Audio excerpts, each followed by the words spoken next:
여러분, 오늘 아침 일어나서 습관적으로 물 한 잔 드셨습니까? 당장 멈추셔야 합니다. 그 사소한 습관 하나가 여러분의 콩팥을 망가뜨리고 결국은 평생 기계에 의존해 투석을 하며 살게 만들 수 있다는 사실 알고 계셨습니까? 서울대병원 신장내과 연구팀의 10년 추적 결과입니다. 우리 60세 이상 어르신 10명 중 7명이 매일 아침 콩팥을 죽이는 행동을 하고 있다고 경고했습니다. 더 무서운 사실이 있습니다. 콩팥은 침묵의 장기라서 70%가 망가질 때까지 비명조차 지르지 않습니다. 저는 지난 30년간 대학병원 신장내과에서 매일 수많은 환자들의 마지막을 지켜봤습니다. 투석실에 누워 진작 알았더라면 하며 후회하는 분들을 볼 때마다 의사로서 가슴이 찢어집니다. 그래서 오늘 병원에서는 돈이 안 된다며 알려주지 않는 자연 치유 비법을 공개하러 나왔습니다. 비싼 보약도 아니고 위험한 수술도 아닙니다. 바로 여러분 부엌 찬장에 있는 꿀 한 스푼입니다. 겨우 꿀이라고 하며 비웃지 마십시오. 하지만 이 간단한 것이 의료계를 놀라게 했습니다. 혹시 요즘 소변을 보면 거품이 비누처럼 일지 않습니까? 자고 일어나면 눈꺼풀이나 발목이 퉁퉁 붓고 밤마다 화장실 가느라 잠을 설치시죠? 허리가 끊어질 듯 아프고 만사가 귀찮으신가요? 이게 단순히 늙어서 그런 것이 아닙니다. 여러분의 콩팥 필터가 찢어져서 걸러내야 할 단백질이 몸 밖으로 다 빠져나가고 있다는 응급 신호입니다. 오늘 제가 알려드릴 내용은 5가지입니다. 첫째, 꿀이 망가진 콩팥 필터를 복구하는 기적의 원리. 둘째, 신장 기능을 갉아먹는 최악의 꿀 섭취, 실수 3가지. 셋째, 꿀 섭취의 황금 시간대 3가지. 넷째, 절대 피해야 할 섭취 실수. 5째, 꿀을 먹으면 안 되는 사람은 누구인가. 끝까지 보시면 여러분은 더 이상 밤에 화장실 때문에 깨지 않고 붓기 없는 가벼운 아침을 맞이하게 될 것입니다. 지금 바로 시작합니다. 자, 이제 본격적으로 꿀이 망가진 콩팥 필터를 어떻게 되살리는지 그 비밀을 낱낱이 파헤쳐 보겠습니다. 하지만 그 전에 여러분은 아마 제 멱살을 잡고 이렇게 묻고 싶으실 겁니다. 의사 양반 꿀은 결국 설탕 덩어리 아닌가? 우리 노인들은 단 음식을 피해야 콩팥이 안 망가진다고 하던데 당신 지금 제정신인가? 네, 여러분의 걱정 충분히 이해합니다. 저도 30년 전 레지던트 시절에는 환자들에게 무조건 단 것은 입에도 대지 말라고 소리쳤던 깐깐한 의사였습니다. 바로 이것이 현대의학의 맹점입니다. 우리가 병원에서 배우는 교과서에는 설탕과 꿀을 똑같은 단순당으로 분류합니다. 하지만 제가 임상 현장에서 직접 목격한 진실은 정반대였습니다. 여러분이 드시는 정제된 하얀 설탕은 혈관을 긁어내고 콩팥 사구체의 염증을 일으키는 무서운 독극물이 맞습니다. 그건 마치 불꽃놀이처럼 순식간에 타올랐다가 재만 남기는 가짜 에너지입니다. 반면에 천연꿀은 다릅니다. 꿀은 단순한 설탕물이 아닙니다. 벌들이 수천 송이의 꽃을 찾아다니며 모아온 이 황금색 액체 속에는 180여 가지가 넘는 살아있는 효소와 비타민 그리고 미네랄이 농축되어 있습니다. 이것은 장작불처럼 은은하게 타오르며 콩팥 세포 하나하나에 힘을 불어넣는 진짜 에너지원입니다. 실제로 꿀 속에 들어있는 항산화 성분은 콩팥의 미세 혈관에 낀 녹을 닦아내는 청소부 역할을 합니다. 우리가 늙어서 기운이 없고 소변 줄기가 약해지는 이유는 콩팥이 에너지가 없어서 일을 못하기 때문입니다. 이때 설탕을 먹으면 콩팥이 미쳐 날뛰지만 꿀을 먹으면 콩팥이 조용히 힘을 얻습니다. 이것은 단순한 민간요법이 아닙니다. 이미 수많은 국제 학술지에서 꿀의 한겸증 효과와 조직 재생 능력을 입증하고 있습니다. 그렇다면 도대체 꿀의 어떤 성분이 죽어가는 콩팥을 살려낸다는 것일까요? 지금부터 그 구체적인 기적의 메커니즘을 하나씩 설명해 드리겠습니다. 이 내용을 듣고 나면 여러분은 꿀단지를 다시 보게 될 것입니다. 자, 그렇다면 꿀이 도대체 어떻게 우리 몸속의 정수기인 콩팥을 고쳐 쓴다는 것인지 의학적으로 명확하게 설명해 드리겠습니다. 여러분이 이 원리를 이해하셔야만 믿음이 생기고 꾸준히 실천하실 수 있습니다. 꿀이 콩팥을 살리는 기적의 원리는 크게 3가지로 요약할 수 있습니다. 첫 번째 효과는 바로 사구체의 염증을 닦아내는 강력한 항산화 작용입니다. 우리 콩팥에는 네프론이라는 미세한 필터가 무려 100만 개나 들어있습니다. 이 필터는 마치 아주 가는 채와 같아서 혈액 속의 찌꺼기는 걸러내고 좋은 영양분은 다시 몸으로 돌려보냅니다. 그런데 나이가 들고 혈압이 높으면 이 필터에 활성산소라는 독성 물질이 달라붙어 녹이 슬기 시작합니다. 필터가 녹이 슬면 구멍이 막히거나 찢어져서 결국 소변으로 단백질이 줄줄 새어나오는 단백뇨가 발생합니다. 바로 이때 꿀 속에 들어있는 플라보노이드와 폴리페놀 성분이 투입됩니다. 이 성분들은 혈관을 타고 콩팥으로 들어가서 필터에 달라붙은 녹을 제거하고 염증을 가라앉히는 소방수 역할을 합니다. 실제로 동물 실험 결과 꿀을 꾸준히 섭취한 그룹은 그렇지 않은 그룹에 비해 콩팥 세포의 손상이 현저히 줄어들고 사구체 여과율이 개선된 것으로 나타났습니다. 두 번째 효과는 콩팥의 부담을 덜어주는 청정 에너지 공급입니다. 콩팥은 우리 몸에서 심장 다음으로 일을 많이 하는 장기라서 엄청난 에너지가 필요합니다. 그런데 우리가 흔히 먹는 밥이나 빵 같은 탄수화물은 소화 과정에서 많은 찌꺼기를 남겨 오히려 콩팥을 피곤하게 만듭니다. 반면에 꿀은 이미 벌들에 의해 한번 분해된 단당류라서 소화 과정 없이 즉시 혈관으로 흡수되어 콩팥 세포가 바로 가져다 쓸 수 있는 최상급 연료가 됩니다. 마치 매연이 심한 경유채에 넣는 연료와 깨끗한 전기차 에너지의 차이라고 보시면 됩니다. 콩팥이 깨끗한 에너지를 공급받으면 노폐물을 걸러내는 힘이 다시 좋아져서 몸의 붓기가 빠지고 피로가 사라지는 것입니다. 세 번째 효과는 천연 항생제 역할입니다. 우리 노년기에 콩팥을 망가뜨리는 숨은 주범 중 하나가 바로 요로감염입니다. 소변리를 타고 세균이 거꾸로 올라가서 콩팥에 고름을 만드는 것입니다. 꿀에는 글루코스 산화 효소라는 특별한 성분이 들어있는데 이것은 몸속에서 소량의 과산화수소를 만들어냅니다. 이것이 콩팥과 방광에 있는 나쁜 세균들을 죽이고 세균이 살 수 없는 환경을 만듭니다. 항생제 내성 걱정 없이 우리 몸의 방어막을 튼튼하게 만들어주는 것입니다. 이처럼 꿀은 단순한 식품이 아니라 콩팥을 위한 종합 영양제이자 치료제입니다. 하지만 아무리 좋은 약도 먹는 때가 있는 법입니다. 지금부터 여러분의 콩팥 나이를 10년 젊게 만들어줄 꿀 섭취의 골든타임 3가지를 공개하겠습니다. 자, 이제 꿀이 콩팥에 좋은 건 알겠는데 도대체 언제 어떻게 먹어야 하느냐고 물으실 차례입니다. 아무리 좋은 산삼도 때를 모르고 먹으면 독이 되고 하찮은 물도 때를 맞춰 마시면 보약이 되는 법입니다. 제가 30년 동안 환자들을 지켜보며 찾아낸 콩팥을 살리는 꿀 섭취의 황금 시간대 3가지를 지금부터 알려드리겠습니다. 이 3번의 기회만 잘 활용하셔도 여러분의 콩팥은 매일 새롭게 태어날 것입니다. 첫 번째 황금 시간은 바로 아침에 눈을 뜨자마자 공복 상태일 때입니다. 우리 몸은 잠자는 동안 물 한 모금 마시지 못해 탈수 상태가 됩니다. 밤새 콩팥은 피를 걸러내느라 지쳐있고 혈액은 수분이 빠져나가 끈적끈적해져 있습니다. 이때 차가운 물을 벌컥벌컥 마시는 것은 마치 다 구워진 프라이팬에 찬물을 끼얹는 것과 같은 충격을 줍니다. 콩팥이 놀라서 움츠러듭니다. 이때 가장 좋은 방법은 청아 비슷한 40도 정도의 미지근한 물에 꿀 한 스푼을 타서 천천히 마시는 것입니다. 이것은 단순한 꿀물이 아닙니다. 밤새 콩팥과 방광에 고여있던 탁한 찌꺼기를 부드럽게 씻어내는 세척수이자 멈춰있던 위장을 깨우는 시동 스위치입니다. 아침 공복의 꿀물은 흡수가 빨라 뇌와 콩팥에 즉각적인 에너지를 공급합니다. 실제로 제 환자분들께 이 습관을 처방하면 일주일 만에 아침 소변 색깔이 맑아지고 몸이 가벼워졌다고 하십니다. 마치 꽉 막힌 하수구가 뚫리는 것처럼 시원한 느낌을 받으실 겁니다. 두 번째 황금 시간은 점심 식사 후 나른해지는 오후 시간대입니다. 아마 이 영상을 보시는 많은 어르신들이 식사 후에 습관적으로 달달한 믹스커피 한 잔씩 드실 겁니다. 하지만 죄송하게도 그 습관이 여러분의 콩팥을 서서히 말려 죽이고 있습니다. 커피 속의 카페인은 이뇨작용을 해서 몸속의 수분을 억지로 쥐어짜 배출시킵니다. 콩팥은 물이 있어야 일을 하는데 물을 빼앗아 버리니 과부하가 걸릴 수밖에 없습니다. 게다가 믹스커피의 프림과 설탕은 혈관을 끈적하게 만듭니다.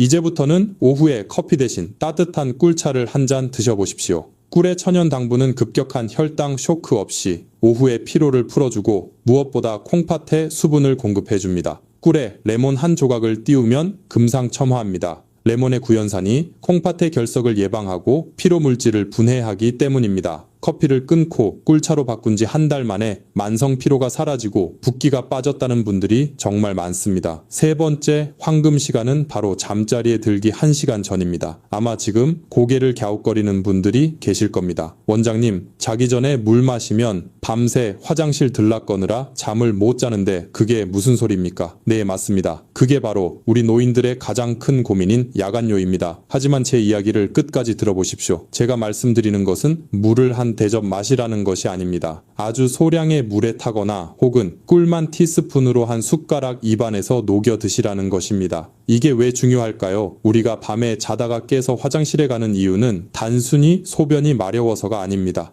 뇌가 에너지가 부족하다고 느껴서 잠을 깨우는 경우가 훨씬 많습니다. 우리 뇌는 잠잘 때도 엄청난 에너지를 쓰는데 간에 저장된 에너지가 바닥나면 비상사태를 선포하고 스트레스 호르몬을 분비해 잠을 깨웁니다. 그러면 우리 몸은 긴장하게 되고 덩달아 요일을 느껴 화장실을 찾게 되는 것입니다. 이때 자기 전 꿀 한 스푼은 간에 충분한 에너지를 비축해줍니다.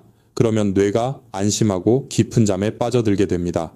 깊은 잠을 자야 한긴요, 호르몬이라는 것이 나와서 소변을 억제합니다. 즉, 꿀이 수면제 역할을 해서 콩팥도 푹 쉬게 해주는 것입니다. 실제로 밤마다 4-5번씩 깨던 환자분이 자기 전 꿀 한 스푼 요법을 실천하고 나서 화장실 가는 횟수가 한 번으로 줄거나 아예 아침까지 푹 주무시게 된 사례가 너무나 많습니다. 밤새 콩팥이 쉬어야 낮에 다시 피를 걸러낼 힘이 생깁니다.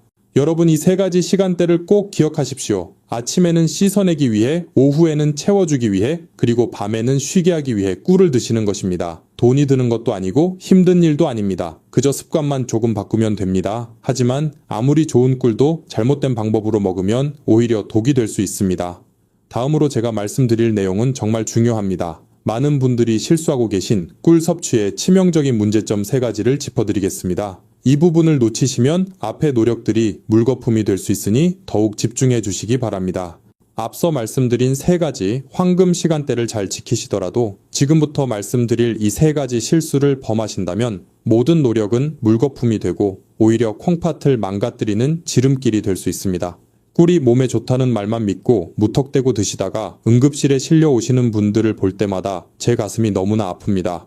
여러분은 제발 이런 실수를 하지 마시길 바라는 간절한 마음으로 꿀 섭취 시 콩팥을 파괴하는 최악의 실수 3가지를 말씀드리겠습니다. 첫 번째 실수는 바로 펄펄 끓는 뜨거운 물에 꿀을 타서 드시는 것입니다. 우리 한국 사람들은 뜨거운 국물이나 차를 마셔야 속이 풀린다고 생각하는 경향이 있습니다. 그래서 정수기에서 가장 뜨거운 물을 받거나 가스불에 물을 팔팔 끓여서 꿀을 타 드시는 분들이 정말 많습니다. 하지만 이것은 꿀을 드시는 게 아니라 설탕물을 드시는 것과 똑같습니다. 꿀 속에 들어있는 콩팥을 살리는 핵심 성분인 각종 효소와 비타민은 열에 굉장히 약합니다. 연구에 따르면 꿀이 60도 이상의 고열에 노출되면 그 속에 들어있는 좋은 성분들이 전부 파괴되고 변성되어 영양학적으로 설탕과 다를 바 없는 상태가 되어버립니다. 죽어버린 꿀은 콩팥에 들어가서 염증을 치료하기는커녕 당 독소만 남겨서 콩팥 필터를 더욱 끈적하게 만들 뿐입니다. 그러니 여러분, 제발 기억해 주십시오. 꿀물은 절대 뜨겁게 드시는 게 아닙니다.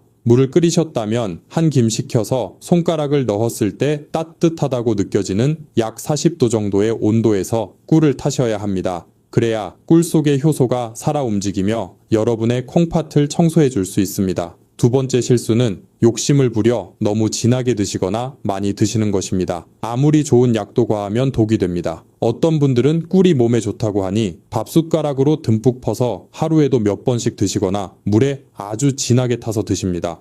이렇게 되면 혈당이 급격하게 치솟습니다. 혈당이 오르면 콩팥은 그 당분을 걸러내기 위해 평소보다 몇 배나 더 무리하게 일을 해야 합니다. 이것을 과역과 현상이라고 하는데 쉽게 말해 콩팥 엔진이 과열되는 것입니다. 콩팥이 쉴 새 없이 돌아가다가 결국 지쳐서 기능이 뚝 떨어지게 됩니다. 특히 당뇨가 있으신 분들에게는 치명적일 수 있습니다. 꿀은 하루에 1-2스푼이면 충분합니다. 물에 타서 드실 때도 너무 달지 않게 은은한 단맛이 돌 정도로 묽게 타서 드시는 것이 콩팥에 부담을 주지 않고 흡수율을 높이는 가장 좋은 방법입니다. 세 번째 실수는 가장 위험하고도 흔한 실수인데 바로 가짜 꿀, 즉 사양벌꿀을 드시는 것입니다. 마트나 시장에 가보면 터무니없이 싼 가격에 대용량으로 파는 꿀들을 보셨을 겁니다. 벌들이 꽃에서 꿀을 따온 것이 아니라 사람에게 설탕물을 받아먹고 만들어낸 꿀을 사양벌꿀이라고 합니다. 법적으로는 꿀이라고 판매되지만 그 성분은 꽃에서 유래한 천연 항산화 물질이 거의 없고 설탕의 자당 성분이 대부분입니다. 이런 꿀을 드시면 콩팥에 좋은 효과는 전혀 보지 못하고 오히려 설탕을 퍼먹는 것과 같아서 혈액을 걸쭉하게 만들고 콩팥 결석을 유발하는 주범이 됩니다. 심지어 일부 비양심적인 업체에서는 물엿이나 액상과당을 섞어서 팔기도 합니다. 액상과당은 콩팥 세포를 직접적으로 공격하여 괴사시키는 아주 무서운 물질입니다. 그렇다면 진짜 꿀을 어떻게 구별할까요? 가장 쉬운 방법은 찬물에 떨어뜨려 보는 것입니다. 진짜 꿀은 찬물에 떨어뜨렸을 때 뭉쳐서 바닥으로 가라앉지만 가짜 꿀은 물에 닿자마자 쉽게 퍼져버립니다. 그리고 제품 뒷면의 라벨을 꼼꼼히 확인하십시오. 탄소동 유연소비라는 것이 있는데 이 숫자가 -22호 이하라야 진짜 천연 벌꿀입니다. 싼 게 비지떡이라는 말이 있듯이 내 콩팥을 위해 드시는 거라면 조금 비싸더라도 반드시 믿을 수 있는 양봉 농가의 천연 꿀을 드셔야 합니다. 이 세 가지 실수만 피하셔도 여러분은 꿀의 효능을 100% 아니 200% 누리실 수 있습니다. 자, 이제 꿀을 올바르게 고르고 먹는 법까지 알게 되셨습니다. 하지만 여기서 끝이 아닙니다. 꿀과 함께 먹으면 그 효과를 극대화해서 콩팥을 강철처럼 튼튼하게 만들어주는 짝꿍 음식들이 있습니다. 다음으로 소개해드릴 이 꿀 조합을 아신다면 여러분의 콩팥 건강은 날개를 달게 될 것입니다. 자, 이제 여러분은 꿀을 어떻게 먹어야 약이 되는지 완벽하게 마스터하셨습니다. 하지만 여기서 멈추기에는 너무 아깝습니다. 제가 30년 임상 경험을 통해 발견한 꿀과 찰떡궁합인 짝꿍 음식 두 가지를 더 알려드리겠습니다. 이 녀석들을 꿀물에 살짝만 더해줘도 콩팥을 청소하는 능력이 배가 됩니다. 첫 번째 짝꿍은 바로 레몬이나 천연 식초입니다. 꿀물에 레몬 한 조각을 띄우거나 식초 한 방울을 떨어뜨려 드셔보십시오. 신맛을 내는 구연산 성분이 소변을 알칼리성으로 바꿔주어 콩팥에 돌이 생기는 것을 막아줍니다. 이미 작은 결석이 있는 분들에게는 이 조합이 결석을 녹여 배출하는 데 큰 도움을 줍니다. 두 번째 짝꿍은 바로 계피가루입니다. 한의학에서 콩팥은 추위를 가장 싫어하는 장기라고 합니다. 몸이 차가우면 콩팥으로 가는 혈관이 수축되어 노폐물을 잘 거르지 못하게 됩니다. 이때 따뜻한 성질을 가진 계피가루를 꿀물에 티스푼 끝으로 살짝만 섞어 드시면 몸에 온기가 돌면서 콩팥으로 가는 혈류량이 획기적으로 늘어납니다. 특히 손발이 차고 아랫배가 냉한 여성분들에게는 이 꿀계피차가 보약보다 낫습니다. 내일 아침에는 그냥 꿀물 말고 레몬 한 조각이나 계피가루를 더해서 드셔보십시오. 맛도 훨씬 좋고 콩팥도 기뻐할 것입니다. 하지만 아무리 좋은 음식도 체질에 안 맞으면 독이 될 수 있겠죠. 마지막으로 꿀을 절대 드시면 안 되는 분들에 대해 아주 냉정하게 말씀드려야겠습니다. 이 부분을 모르고 드셨다가는 정말 큰일 날 수 있으니 해당되시는 분들은 귀를 쫑긋 세워주시기 바랍니다.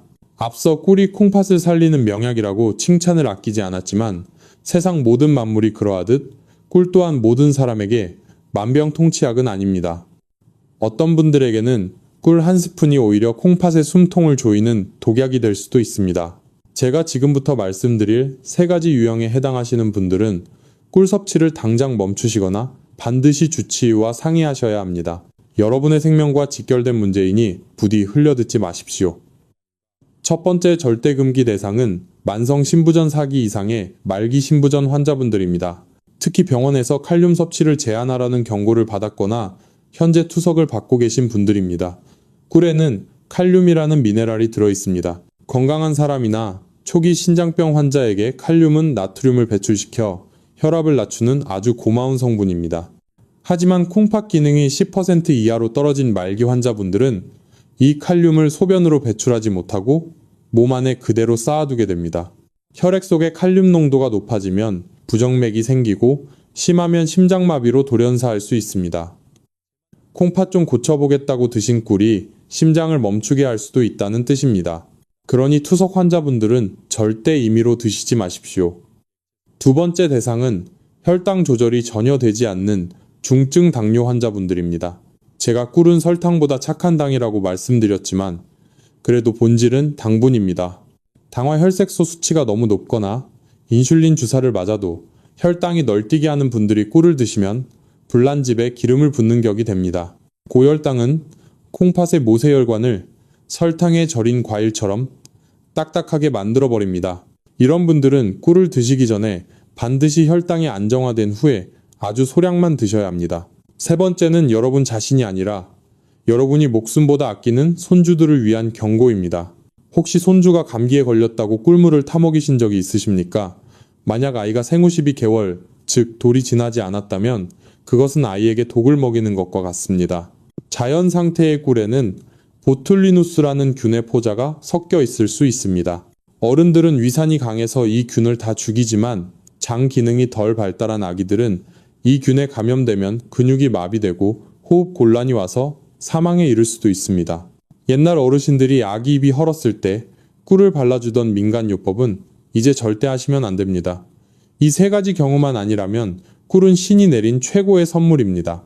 자, 이제 여러분은 꿀에 대한 모든 이론적 무장을 마치셨습니다. 하지만 이론만으로는 부족합니다. 실제 삶이 바뀐 증거가 필요합니다. 마지막으로 저를 찾아오셨던 한 남성분의 놀라운 변화를 들려드리며 여러분께 희망을 선물해드리고자 합니다. 이분의 이야기는 바로 여러분의 미래가 될 것입니다.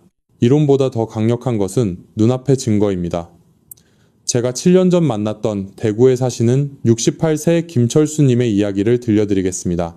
이분의 이야기는 남의 이야기가 아니라 바로 여러분의 미래가 될 수 있습니다. 그분이 처음 제 진료실 문을 열고 들어오시던 날을 저는 아직도 잊을 수 없습니다. 얼굴은 흑빛이었고 발목은 코끼리 다리처럼 퉁퉁 부어 양말 자국이 선명하게 패여 있었습니다. 김철수님은 은퇴 후 평범한 삶을 살고 계셨지만 딱 한 가지 밤마다 찾아오는 소변 전쟁 때문에 삶이 지옥 같다고 하셨습니다. 하룻밤에도 5번씩 화장실을 들락거리는 통에 깊은 잠을 자본 게 언제인지 기억도 안 난다고 하셨습니다. 더 무서운 것은 동네 병원에서 콩팥 수치가 위험하니 조만간 투석을 준비해야 할 수도 있다는 청천벽력 같은 말을 들었다는 것입니다. 평생 가족을 위해 일만 했는데 늙어서 기계에 묶여 살아야 한다니 너무 억울하다며 제 앞에서 눈물을 흘리셨습니다. 저는 그분께 비싼 약 대신 오늘 여러분께 알려드린 꿀 섭취법을 처방해 드렸습니다. 아침에 일어나자마자 미지근한 꿀물을 한 잔 마시고 오후에는 믹스커피를 끊고 꿀차를 드시게 했습니다. 그리고 자기 전에는 아주 조금의 꿀을 입에 머금고 주무시도록 했습니다. 처음에는 반신반의하셨습니다. 겨우 꿀 따위가 뭘 하겠냐는 표정이셨습니다. 하지만 지푸라기라도 잡는 심정으로 딱 한 달만 해보시라고 설득했습니다. 결과는 어땠을까요? 기적은 조용히 찾아왔습니다. 일주일이 지나자 아침 소변에 가득했던 거품이 눈에 띄게 줄어들기 시작했습니다. 2주가 지나자 밤에 화장실 가는 횟수가 5번에서 2번으로 줄었고 아침에 일어날 때 머리가 맑아졌다고 전화를 주셨습니다. 그리고 대망의 한 달 뒤 다시 병원을 찾았을 때 김철수님의 얼굴에는 화색이 돌고 있었습니다. 무엇보다 퉁퉁 부었던 발목이 날렵해졌고 검사 결과 치솟던 크레아티닌 수치가 더 이상 오르지 않고 안정권에 머물러 있었습니다. 의사로서 가장 보람찬 순간이었습니다. 지금 김철수님은 어떻게 지내실까요? 70대 중반이 되셨지만 여전히 투석기 없이 건강하게 등산을 다니십니다. 꿀 한 스푼이 죽어가던 콩팥의 불씨를 다시 살려낸 것입니다. 김철수님의 이야기는 특별한 기적이 아닙니다. 올바른 방법으로 꾸준히 실천한다면 바로 내일 여러분에게 일어날 현실입니다. 자, 이제 여러분의 차례입니다. 오늘 당장 시작할 수 있도록 제가 마지막으로 여러분께 부탁드리고 싶은 것이 하나 있습니다. 자, 여러분, 이제 오늘 긴 시간을 마무리할 때가 되었습니다. 제가 오늘 여러분께 목이 터져라 강조한 꿀 한 스푼의 기적은 단순히 몸에 좋은 음식을 챙겨 먹자는 가벼운 제안이 아닙니다. 그것은 평생을 가족과 자식을 위해 헌신하며 정작 자신의 몸은 돌보지 못했던 우리 시대의 모든 아버지와 어머니들에게 드리는 의사로서의 참회이자 절박한 호소입니다. 지난 30년간 저는 투석실에서 수많은 이별을 지켜봤습니다. 평생을 성실하게 사셨지만 단지 콩팥을 지키는 작은 지혜를 몰라서 차가운 기계에 팔을 맡기고 남은 생을 병원에서 보내야 했던 분들의 눈물을 저는 잊을 수 없습니다. 여러분은 부디 그런 고통을 겪지 않으셨으면 좋겠습니다. 나이 들어서 자식들에게 짐이 될까봐 걱정만 하지 마시고 오늘 당장 부엌으로 가서 따뜻한 물에 꿀 한 스푼을 타서 드십시오.